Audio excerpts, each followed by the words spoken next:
And that's the end of the first half. As the teams head to the locker room, the Spartans lead the Bulldogs by a score. You guys stink. Geez, Coach, we're only down a couple of points. No, I mean you guys really smell. You need to hit the showers. And here, I got every one of you new bars of soap from the Sterling Soap Company. Each bar is artisan crafted using natural ingredients and essential oils. They also have shave soaps, colognes, beard balm, and a whole lot more. Now get in there. But Coach, we have another half to play. I don't care. I can't stand to be around you. A few minutes later.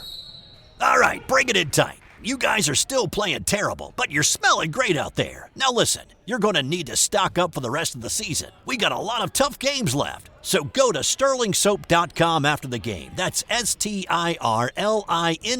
soap.com. You got that? Yes, Coach. Great.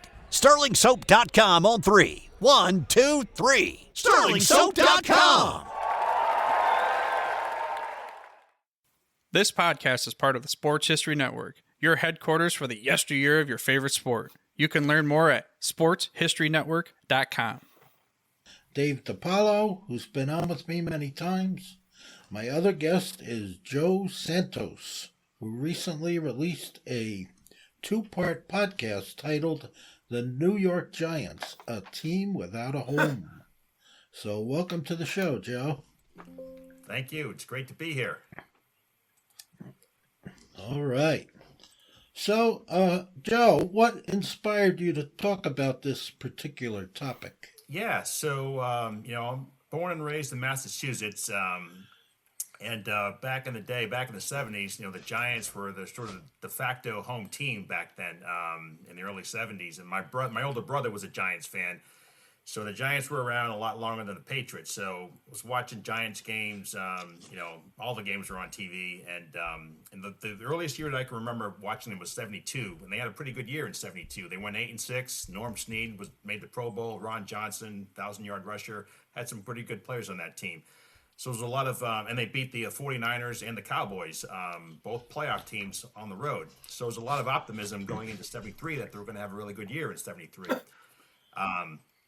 So 73 comes along, they go 6-0 in the preseason, win their first home game, and then tie the Eagles, an ominous sign, they tie the Eagles in the last game that played at Yankee Stadium, the team they had beat the year before, 62-10, and after that, the wheels completely fall off the wagon, and they finished 2-11-1. And I was only 9 years old at the time. Yeah.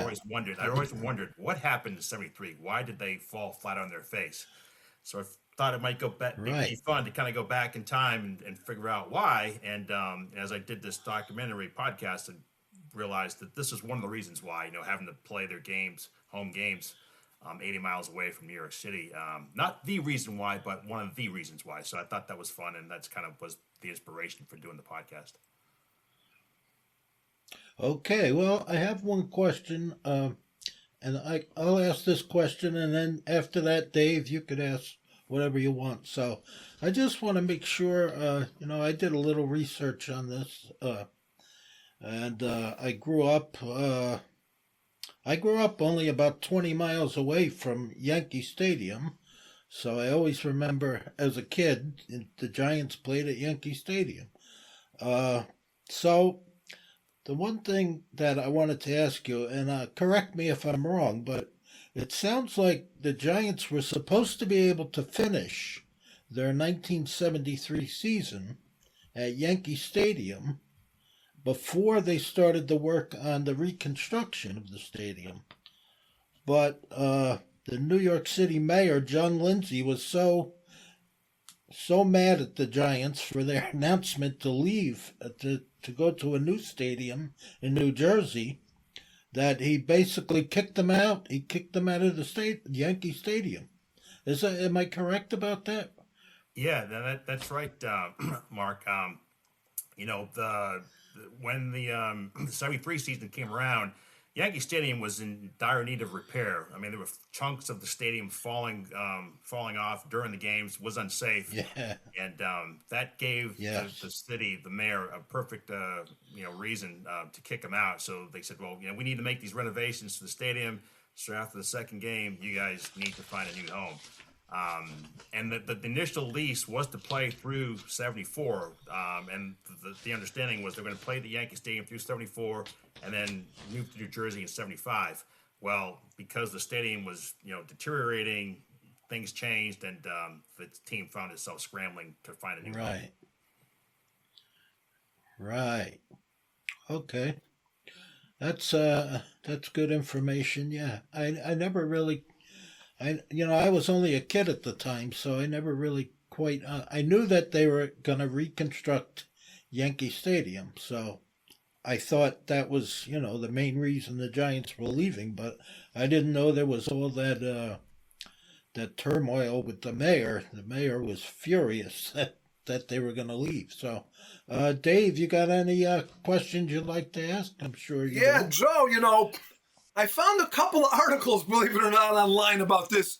It's one of the few good things about the internet. Well, there's a lot of good things, but you can really find stuff. One was with the New Haven Register, and the other one was with the Yankee Institute. And they talked about that opening game where the Giants, there was, 70,000 people were there at the Yale Bowl. And That's right. And I guess it was the first time that they were able to sell beer legally, at a football game. And that was 70,000 was pretty close to capacity, I believe, correct or no? That's right. That's actually more than what the stadium held.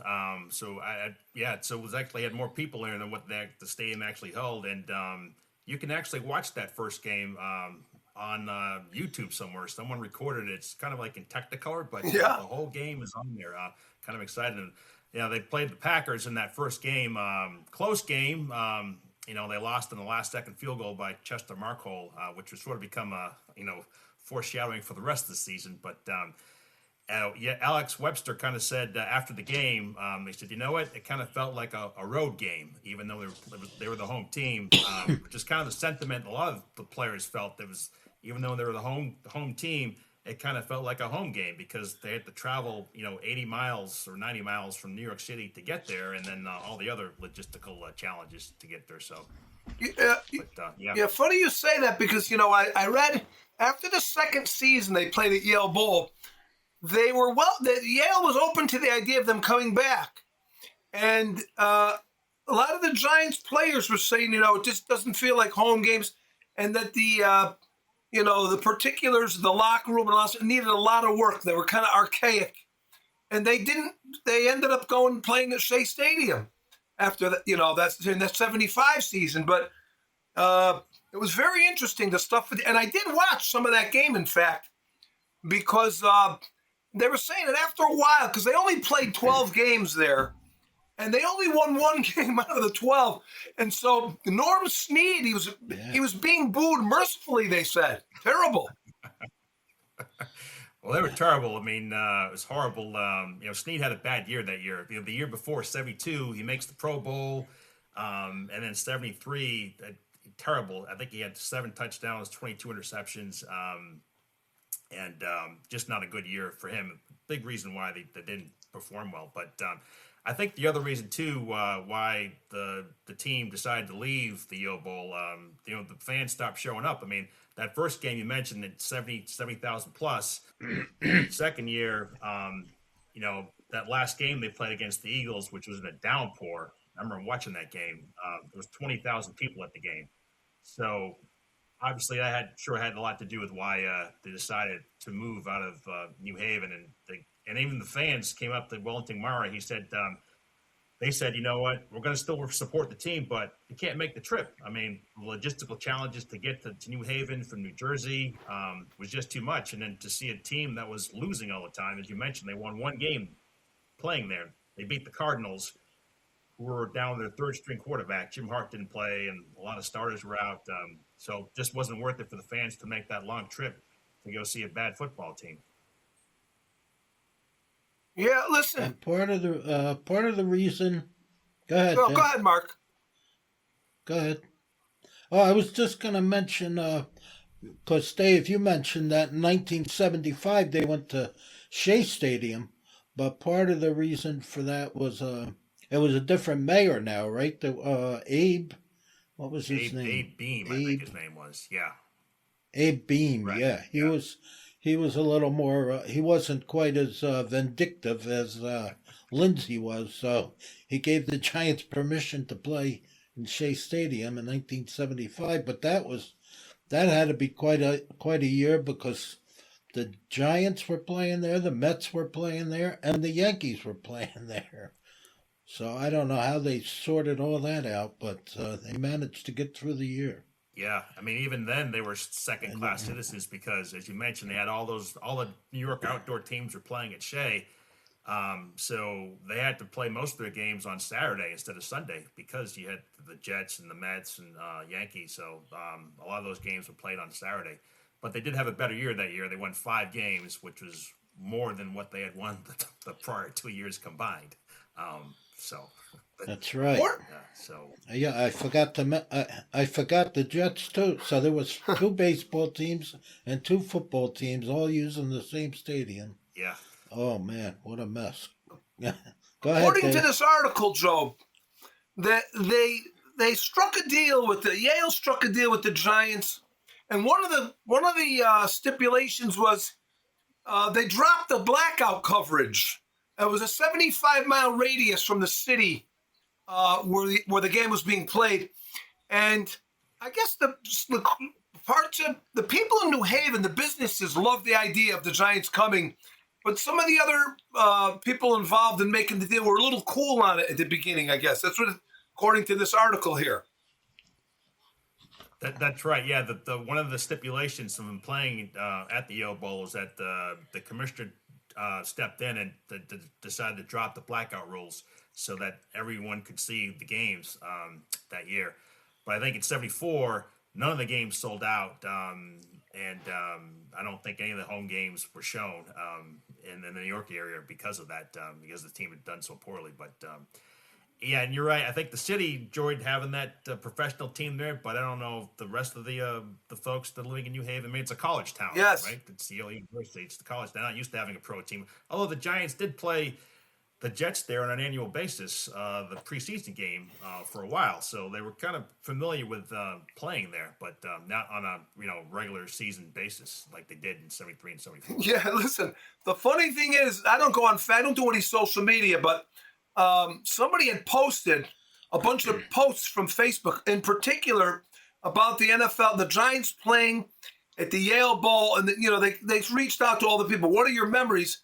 And one guy's writing one of the most famous games in NFL history. He goes that far as to label as that was the Giants losing to the Jets 26-20 in the first regular season overtime game, decided with the new overtime rules. Emerson Boozer caught a touchdown. Joe Namath, Pete Gogolak missed a 42. And that game there got a lot of play on this site. A lot of people were commenting on that one particular game. That was a big game, and I think that was the first touchdown Joe Namath had scored running in like 5 years. Yeah. I mean, he limped into the end zone. He could barely walk. He had 2 bad knees, and he could barely walk, and he walked in for the winning score. But Giants should have probably won that game because Pete Gogolak did miss a chip shot field goal that would have won the game. He contends that the kick was good. If you ask him today, he'd tell you the kick was good, but kick was no good. But they talked about that in here. And if you remember, I remember it vividly. Not when I saw it, but I mean, it's been Namath. He sticks out his hand a little, like, "Don't touch me, I'm walking in." You know what I mean? I've never, that's what it looks like when you watch it. I remember watching that game on the NFL Game of the Week, and I specifically remember him, just kind of walking in. "Hey, guys, don't touch me, don't touch me." Yeah, he sticks his arm out, his hand, like he's directing traffic. That was good. Yeah, I remember. But listen, the amount of comments, and the stuff that people are talking about, as you scroll down, they just kept loading and loading and loading, and that there was a guy that played for the Jets who was actually from where I live. I don't live far from Yale Bowl. I live about 30 minutes. And there was a guy that got drafted in the first round by the Jets, Carl Barzalowskis. He was a big defensive lineman. And he played right here in Waterbury for Kennedy. He played for Kennedy High School, where I'm from. And I studied up on him a little just for this podcast because I'm thinking to myself, geez, I knew that he played, but he ended up getting injured and stuff. But he would have had a pretty good – he was pretty much he was a force. They were saying he was a big 6'6", about 285 pounds. They had him listed at 245, but the guys that played against him said, no way. He's a lot bigger than that. But it's interesting. He played in that game, and he had a good game, too. That was a pretty good game. I mean, it was the battle. I remember the NFL Films advertised it as the Battle of New York being played 80 miles away in New Haven. Imagine that. Yeah. Did you go to any of the games, any guys? I was telling Mark before we came on, I went to one game, I think it was 28 or 26-20. The New England Patriots beat the Giants. That was the first football game I ever attended in person from professional. Okay. Yep. Yeah, that was 74. The 74 game, the Pats went to, the Patriots. And the funny thing about that game was, ironically, the Patriots played their home games in 70, the year before they moved to Foxborough. They played their home games in Harvard. So it was ironic. In 74, you had the Giants and the Patriots playing at the Yale Bowl. The Pats won that game. So that was actually a pretty good game, interesting game. No, listen, I pulled up the box score for it earlier before we got on, and I remember I was telling Mark, Mac Heron, little short guy, was tiny. He actually scored 2 touchdowns in that game. I think he caught a pass and he ran one in. Yes, he did. I think Vataha caught a touchdown pass. Yes, he did. And Ron Johnson scored 2 touchdowns, I think. I remember Ron Johnson. He had a big rookie year, correct? With the Giants or no? Well, he was actually a rookie with the Browns. Oh, okay.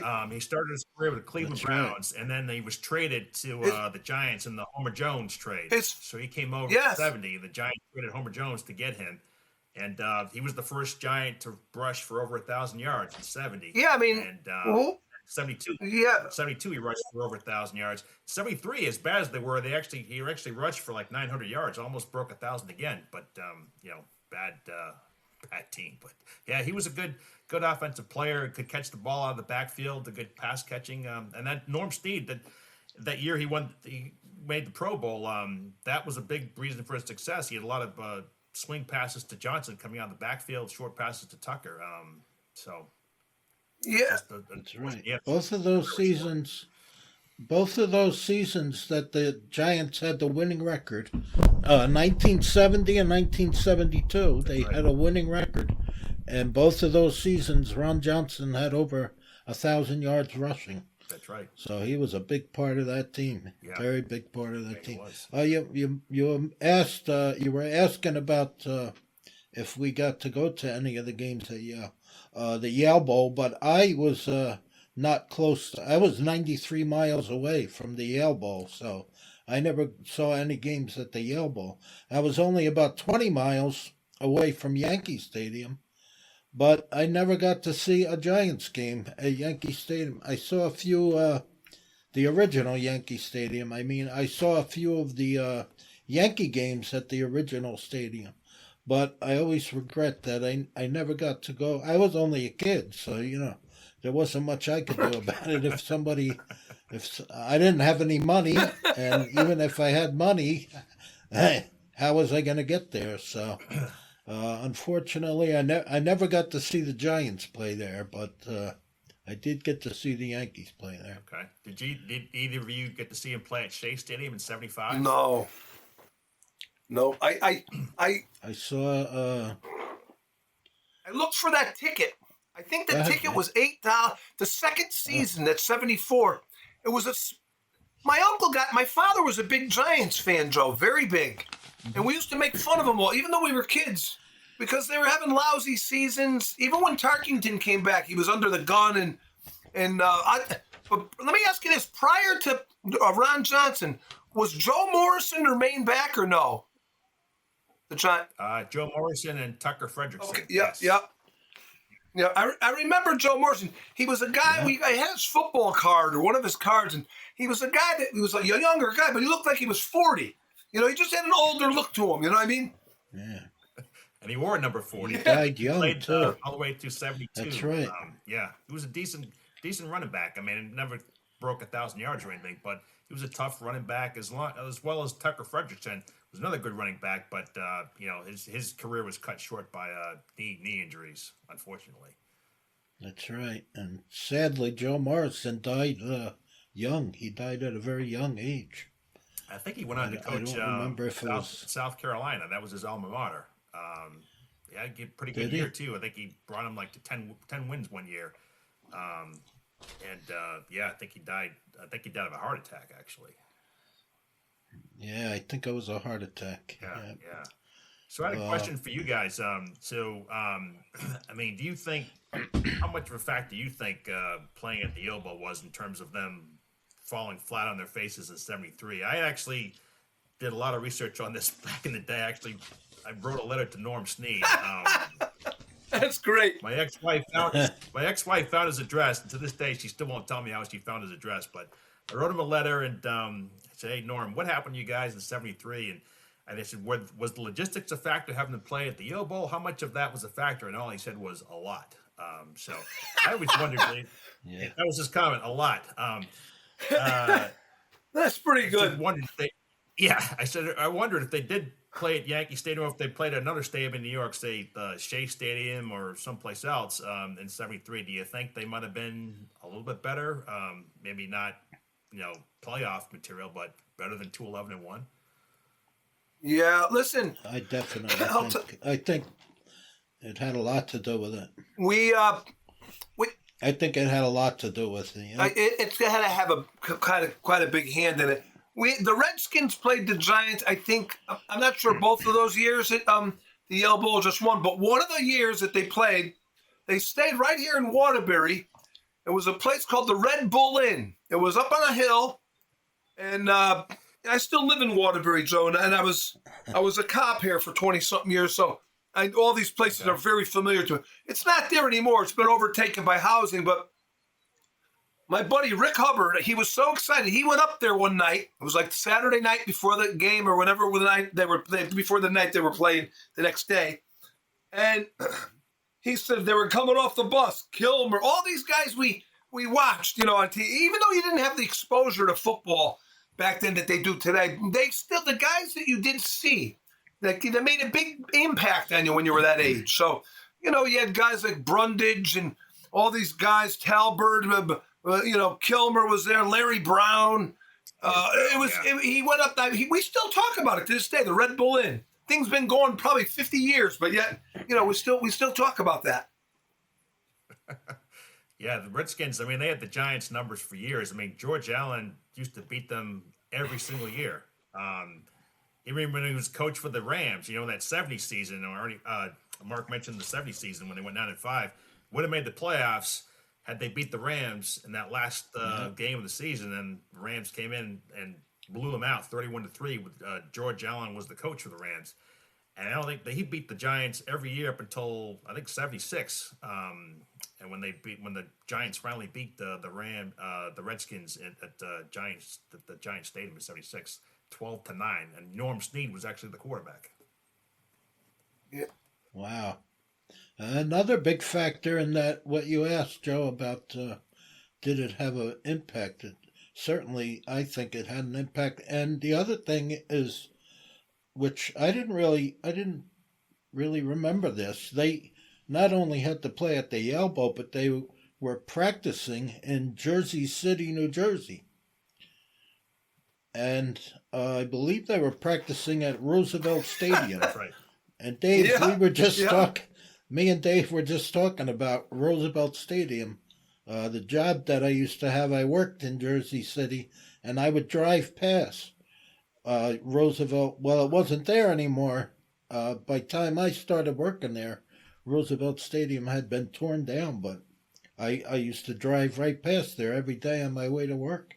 And I don't think I ever realized that the Giants practiced there. So I'm sure that had a lot, because that's not really close to Yankee Stadium either. Not as far as the Yale Bowl, but Jersey City's not that close to Yankee Stadium either. Was that like a high school stadium, Roosevelt Stadium? Is that where the high school football team played? They had all kinds of events there. They had concerts, they had boxing. It was a very old stadium. That's why they eventually had to tear it down because it fell apart. But the high school played there, everybody. They had the Negro Leagues played there, boxing, concerts, everything.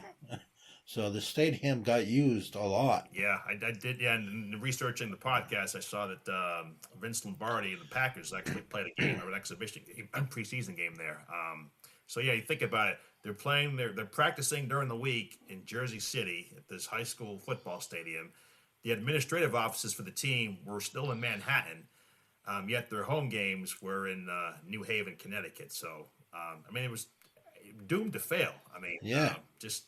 I'm sure if the team had to go, if they had to do it all over again, they probably wouldn't have chosen to play in New Haven. But I'm not sure where else they could have played, because with the political situation at the time, they were kind of boxed in terms of where they could play. Unbelievable. Well, I saw that one of the I saw reading your article that one of the places they considered was in Princeton, New Jersey, and that was Palmer Stadium. And they actually did play some from 1965 to 1975. They played some preseason games there, correct? That's right. They did. I think they did. So I'm not sure why they didn't pick that stadium, but I think they well, that was just as far. I think they settled on New Haven because they had familiarity playing there, because, like I said, they did play there on an annual basis in the preseason games, and they felt that was still kind of close enough to the New York metropolitan area that they could still attract the fans to get there, and it didn't think it was going to be that much of a factor. But and going back and looking at the fans, some of the comments that they wrote about what it was like going to a game with the Yale Bowl. I mean, it was interesting feedback in terms of what that it took to get there. And people from New Jersey had to take the train to get to from New Jersey to get to Penn Station, and then a long train from train ride from Penn Station to get to Hartford. I don't know what that's like, a 90-minute ride at least.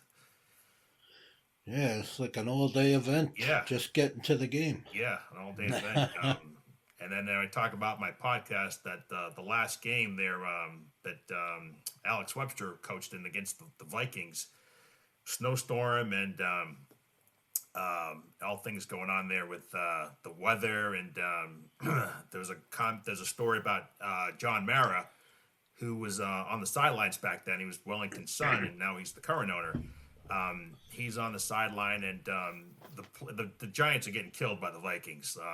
And a lot of the players weren't interested in what was going on in the field. They were huddled around these portable heaters.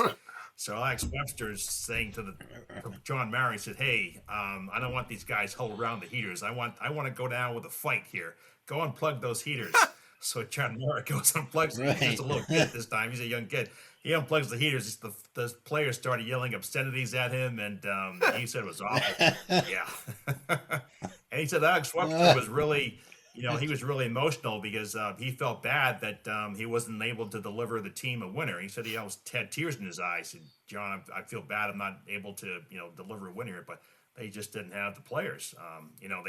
They gave up Tarkenton, and what they get for Tarkenton? In return, they got Norm Snead, Bob Grimm, Vince Clemens, and some other players that were gone. A couple of years later. And what did Tarkenton do? He went to 3 Super Bowls. They didn't win, but still, I mean, the Vikings were one of the best teams in the league after that. So yes, that's right. There was a guy that made a comment about that giant Viking game on this one of these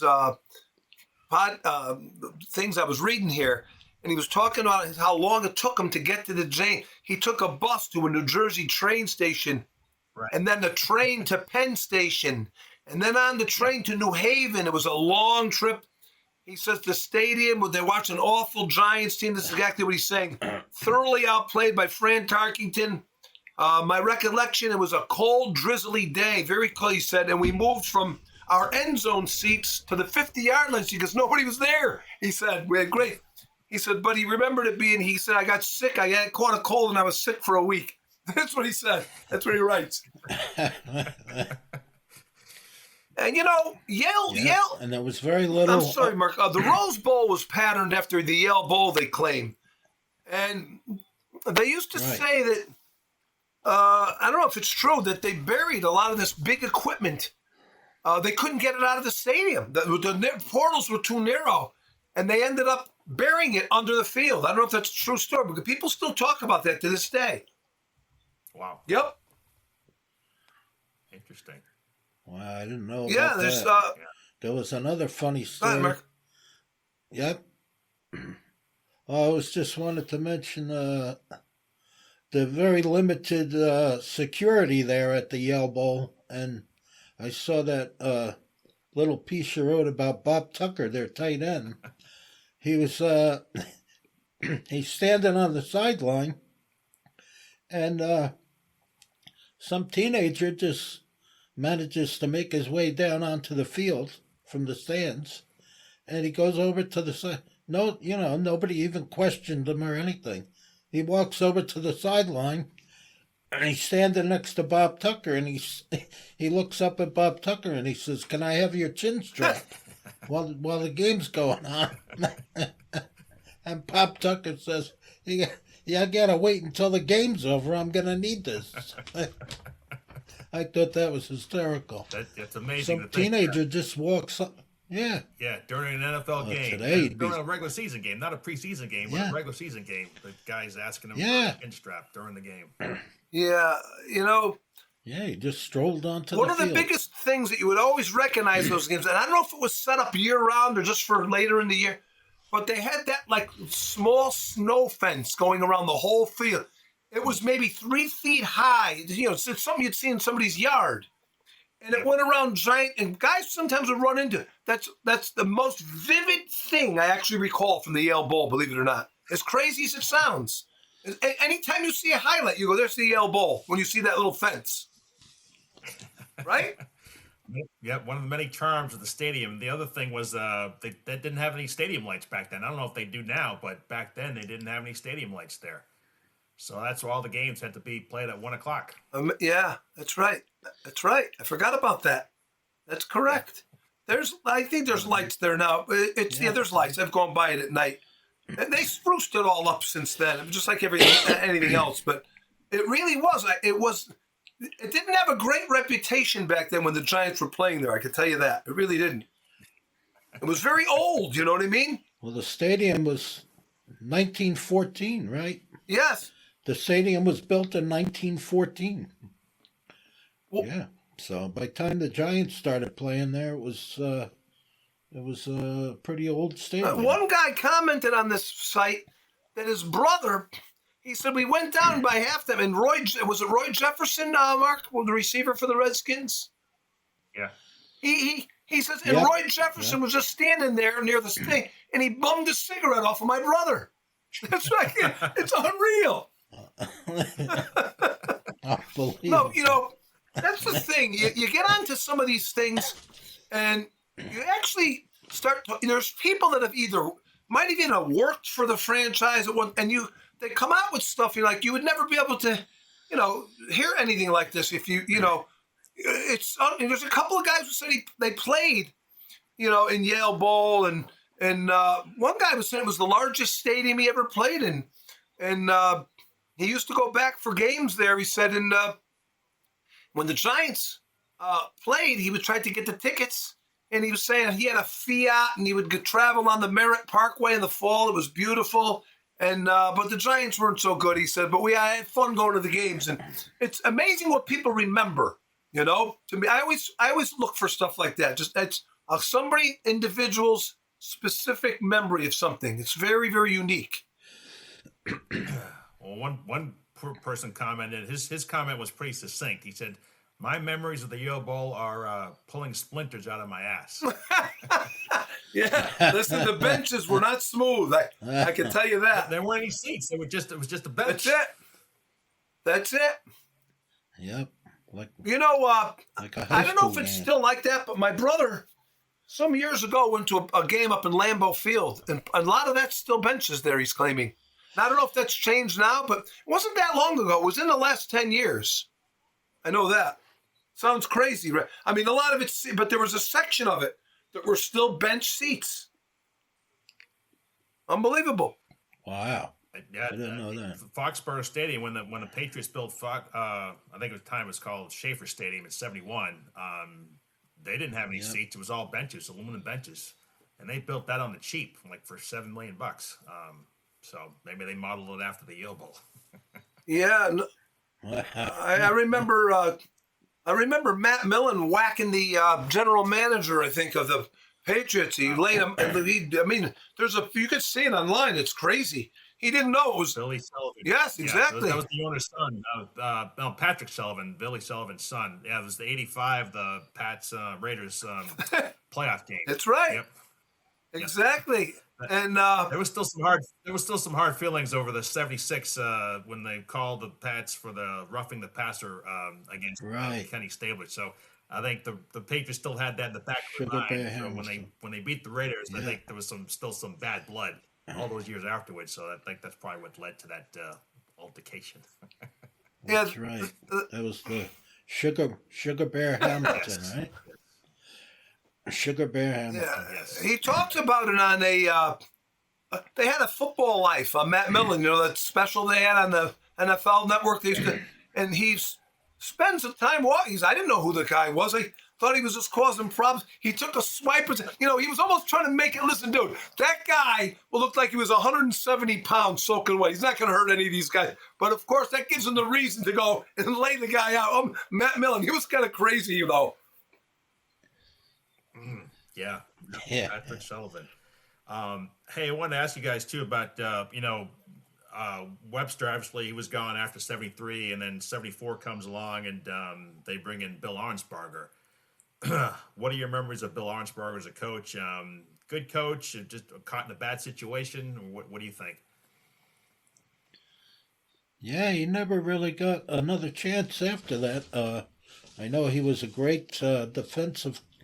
He was the defensive coordinator for the Dolphins, right? Mm-hmm, that's right. And, I don't know if it partly he was just not head coach material. He was more defensive-minded coach. But I'm sure, getting caught up in the situation didn't help. A team, like you say, a team that didn't even have a home.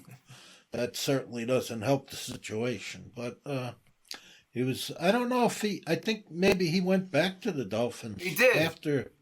After the Giants released him. He did. Yeah. Was, Joe would know, did they still have that pretty good core of defense, Joe? Did they have like Van Pelt and Mendenhall and Spider Lockhart? Was he still there or was he gone by then, Lockhart? Oh, no.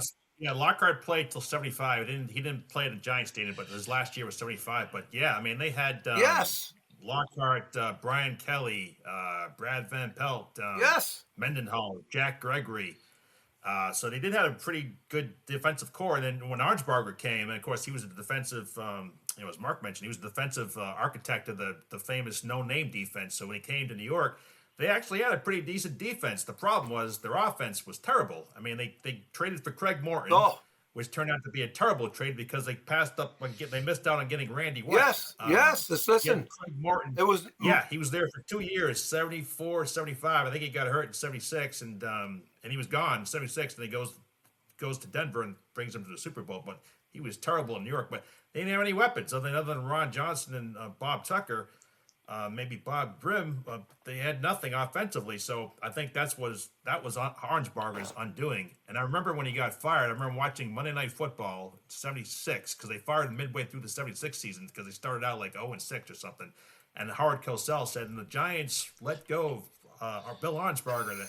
That's too bad because that guy can coach. Well, maybe as a defensive coordinator, like Mark said, but not as a head coach. Yeah. He did coach. He did coach LSU. Later on as a head coach. Did he? I also remember that Ron Johnson, his knees were like a lot of running backs during the 1970s. He had those few good seasons, and then he had some bad injuries, and the knees went on him. And, towards the end of his career, he was really just hanging on. He wasn't the effective running back he had been. So, like you said, they didn't have any offensive weapons at all for Arnsparger to work with.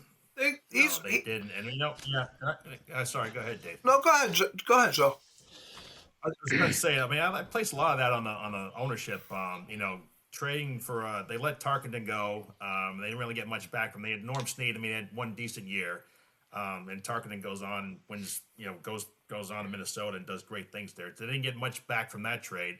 They trade for Craig Morton, didn't get much out of that.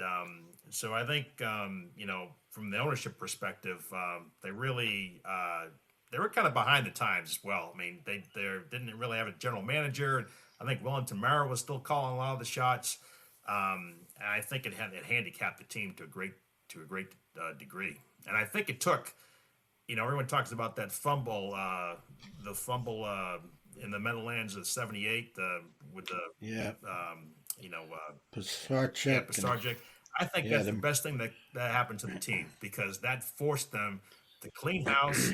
They brought in Ray Perkins, brought in George Young, drafted Phil Simms, Lawrence Taylor. The rest is history. But had that play not happened, they could have kept on going on in mediocrity, because the team was selling out the games, and I don't think there was really any incentive for Mara to really field a winning team. That's my opinion, but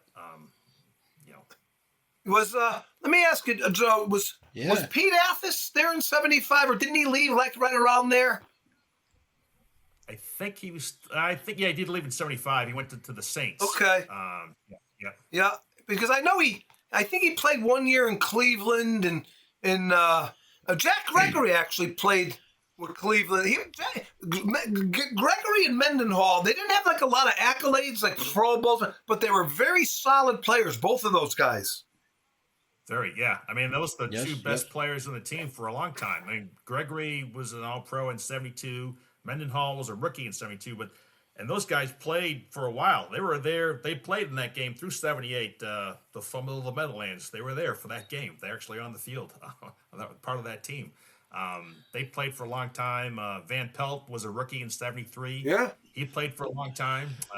Brian Kelly was a rookie in '73. He played for a long time. So, yeah, they did, like I said, they did have pretty good defensive guys on the defensive side of the ball, but just not a lot of talent otherwise. Yeah, no, my father was he suffered for years. We actually, we would actually kind of break his stones. My friends, we were all loved football. And my Uncle Jerry, who wasn't even on my father's side of him, he was a huge Bears fan. So here I am. I was a young guy. I was a big Cowboys fan. They lost to the Packers twice. And, they had the star, and then they had Bob Hayes. And I'm watching with Uncle Jerry, my father, a Giants fan and a Bears fan. And I remember my father vividly of a lot of things he was saying, but the most vivid one, he couldn't stand Allie Sherman. He said, that guy ruined this team. That's all he used to say. That guy ruined this team. Well, they used to chant, Allie must go in the late 60s. And it was a matter of fact, it was a preseason game against the Jets in '69. The Jets had just won the Super Bowl, and they were playing the Giants in the preseason game. It was only a preseason game, but the media built it up as a big to-do. Jets won convincingly, and the fans were getting all over Allie Sherman, and fire Allie Sherman, and Wellington Mara said, okay, Allie Sherman, you're gone. And they go and they bring on Alex Webster, who had no experience as a head coach. I think he was an assistant coach or offensive coordinator or something, but had no experience as being a coach. Hired Alex Webster. They had a decent year, 6-8, and then '70. As Mark says, they went 9-5, and he was the NFC Coach of the Year. In '71, they fell off. Bron Johnson actually got injured playing basketball during the off season, so his knees were out. So they had a bad year in '71, and but I think some of the things I read about Alex Webster, that he was really, he was the coach, but Wellington Mara was still calling the shots from the owner's booth. He was still very much involved in the day-to-day operations, and even sometimes during the game, he would, hey, put Larry Jacobson in. I want to put him in, see what he can do. And not unlike some other owners of today from the Cowboys and such. So supposedly, yes. I don't know how much of that's still going on, but sure. But even behind the scenes, where a player doesn't have to go to report, he can go over the coach and go talk to the owner. It's crazy to me. That's part of a culture that is one of the reasons why they haven't been back to a game in 30 years, a championship game. So, I think it is. there's good talent there. They get good players, but there's something wrong there that they don't it doesn't pan out. I mean, Mark doesn't watch as much as I still do, but it's very, very frustrating. And even though we made fun of my dad, it kind of like, as you said, the same thing could have been going on back then. And all the seasons he suffered through, I never forget it. And then finally, '86, I'll never forget it. He went to bed and we went downstairs. At the time, I just had moved out of the house. So I met my brothers and we decorated the whole cellar while he was asleep. We set up a fake grass field, with the little fake astroturf, and we put up a turnstile for tickets when they were going to play the Broncos and the Super Bowl.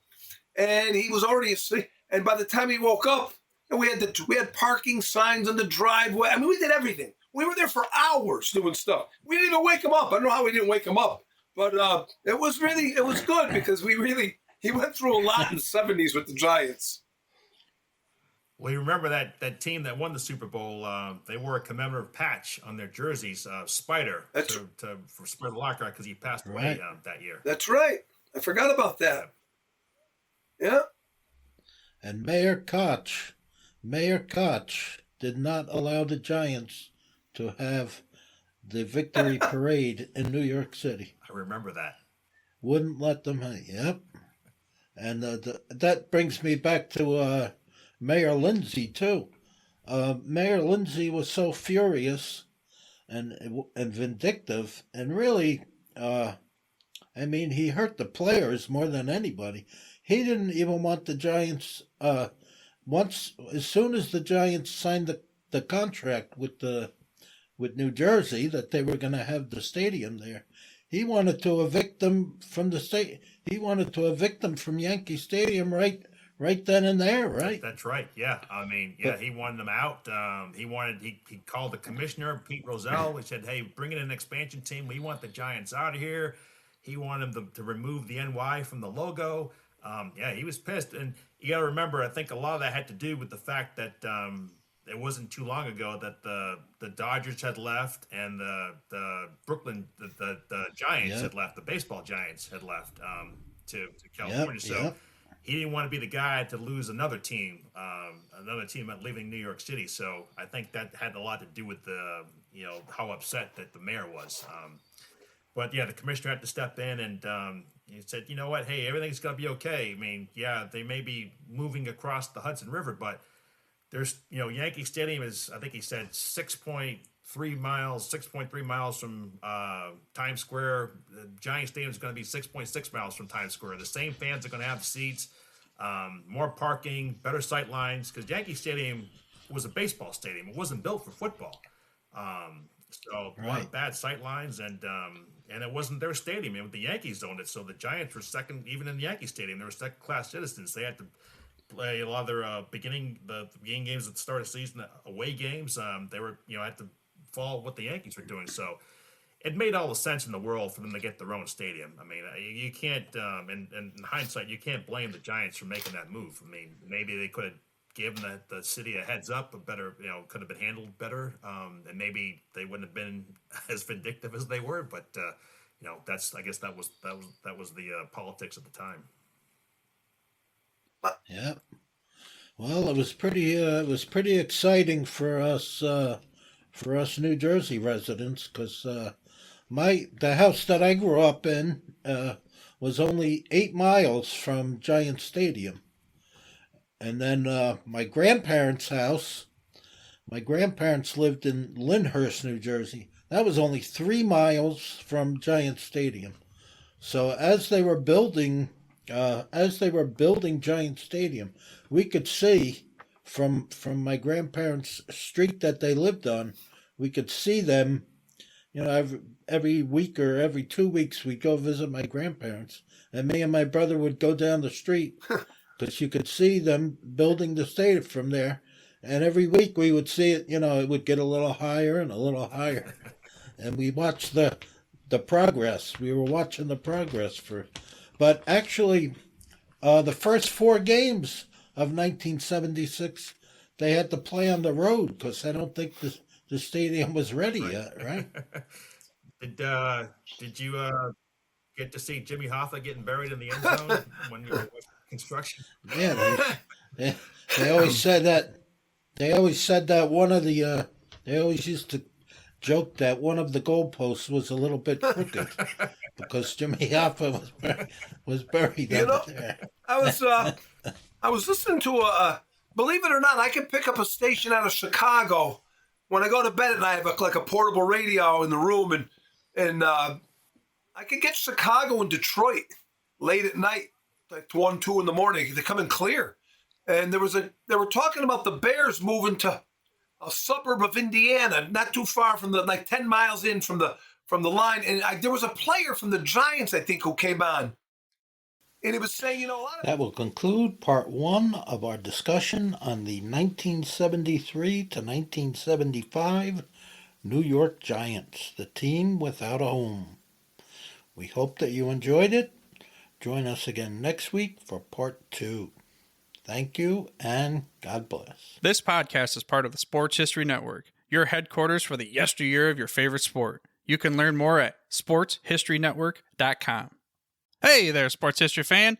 This is Arnie Chapman, a.k.a. the Football History Dude, and I hope that you enjoyed this recent episode presented by the Sports History Network and were able to learn some good old-fashioned sports history knowledge nuggets. I started the Sports History Network back in 2020 with the mission to help podcasters find a community of like-minded sports history nerds, as well as helping aspiring podcasters to start their own shows. We have a little bit over 30 shows on the network right now covering all sorts of sports history, but as far as I'm concerned, we're just at the toothpick in the ocean moment, that can't even figure it out because there's so much more coming. We wanted to create the ultimate headquarters for sports yesteryear, starting with Podcast Network and our website, but we're going to continue to move into other mediums as well. And here's the cool part, because we want you to be part of our team. So if you're interested in starting your own podcast, or maybe being a guest on one of our shows, or who knows, maybe even writing an article for us over on the website. Seriously, all you gotta do is reach out to us on the contact page over at sportshistorynetwork.com.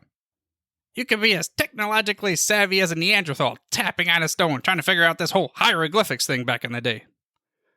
Again, it doesn't matter, because even if you don't understand the whole podcast space, we have a production team that can pretty much help you out with doing everything. All you gotta do, head over to sportshistorynetwork.com, head to the contact page, fill it out. That message goes right to me, and I'll reach out to you as soon as I can. But for now, dude, I'm through if you're through.